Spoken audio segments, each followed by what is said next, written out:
I'm going to take a break at this moment. I'm going to invite two individuals to the platform.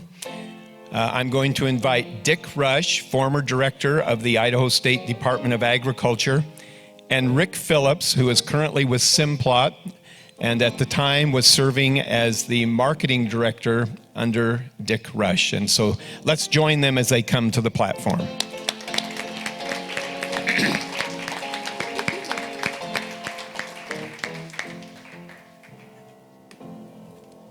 Thank you. My congratulations to the class of 40. Leadership Idaho Ag has met with them Wednesday night, and you could just feel that collective energy between them as you do just about every class, and it was fun to see and hear their stories and very heartfelt feelings.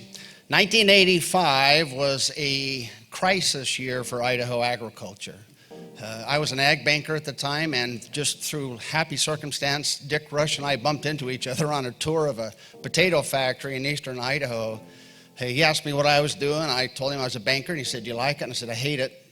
And he said, "Why don't you come in to the Idaho Department of Agriculture?" And so I did. It was a wonderful thing. And Governor John Evans and Dick, who was our really fairly newly appointed Director of Agriculture, were concerned not only about the financial crisis that we were going through, but the spiritual and mental crisis that agriculture was going through as well. So we quickly established a family farm hotline and got some funding to do that. But Dick proposed to the governor that we create some kind of a program that would lift the whole boat of Idaho agriculture. And looked around, there was a leadership program that the chambers had. We used that as a model, started asking around. The governor thought it was a great idea. And so with that vision, Dick kind of turned me loose to see if we could put something together. There were some other statewide ag leadership programs, and I was invited to a conference of those programs up in Canada. The conference was hosted by the Kellogg Foundation, who had funded all of the other state programs. So we were pretty excited because we were excited to get that $200,000 funding that they'd been given every other state. And at that meeting in Canada, Kellogg got up and said, "We are no longer going to do that. We was hoping it'd be seed money, but instead it's just been spent every year, so you guys are going to have to do it on your own." So we came back. We were the first state ag leadership program that had to do the program self-funded. And it was a challenge. It was a huge, huge challenge. I remember Dick and I went to one major farm organization, explained the program to them, asked if they would help us. They kind of considered the political ramifications of it and declined. And Dick was very gracious, said, I understand that, that's okay, but mark my words, in sometime future, anybody who's anybody in Idaho agriculture will be a graduate of Leadership Idaho Agriculture.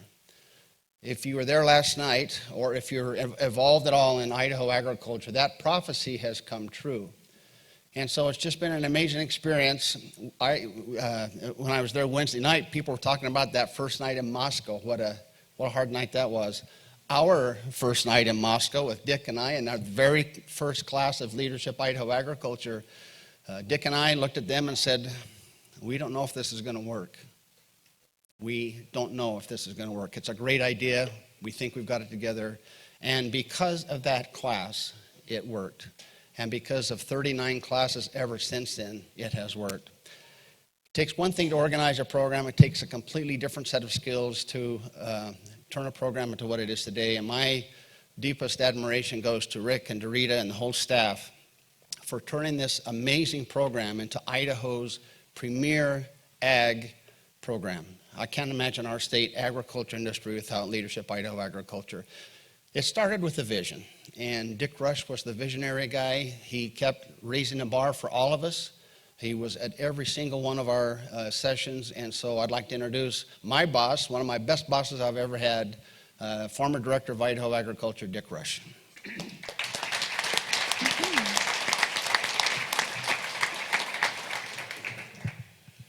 Well, thank you, Rick, and I'll tell a little story about Rick later, but gosh, I see so many nice people out here. I've got to tell you about Eric Frostenson. His mother and I graduated from Moscow High School together, and his dad and I were fraternity brothers at the University of Idaho.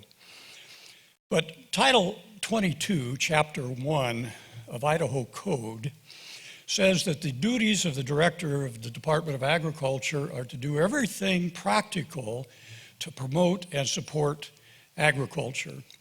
I read those words shortly after I was appointed director. It was a midterm appointment, meaning that the governor wasn't going to run again. And so I had about a year and a half or so to see what I could do to promote and support agriculture in Idaho.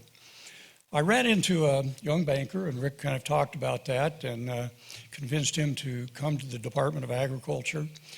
And by the way, shortly thereafter, I asked Kelly Olson to join our department as well to work on the international program specifically. But it was a very interesting time because, as Rick said, we were in the worst agricultural recession basically since the Great Depression. And so Rick and I set out to see what we could do to promote agriculture. In that year and a half, a number of things happened. We invited a new federal program to join us at the Department of Agriculture called Ag in the Classroom.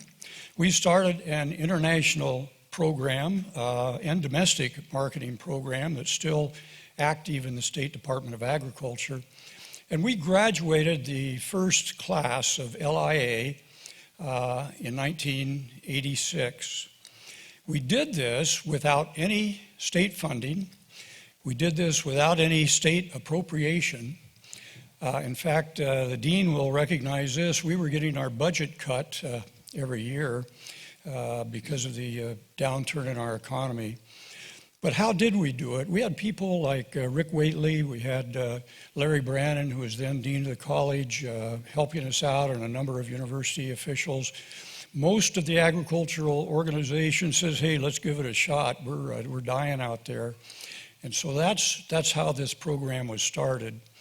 And one of the things that we always did at the end, and I don't know if you're still doing, but when we had the graduation, our message to the graduating class was, now do something.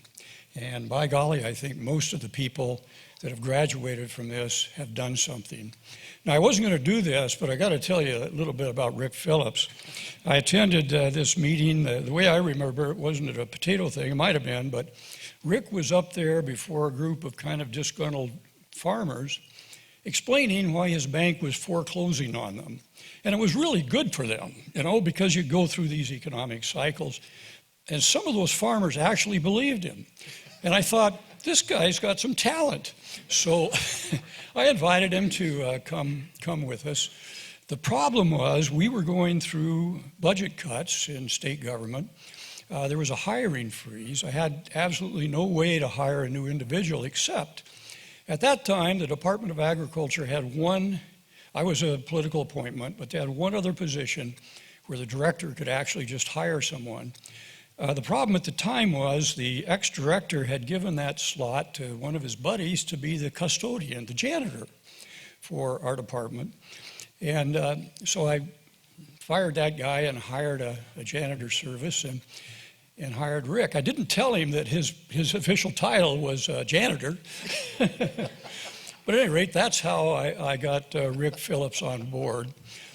He did a wonderful job, and again, Kelly Olson was right there with us. The one thing I will say, he made a terrible janitor. Thank you very much.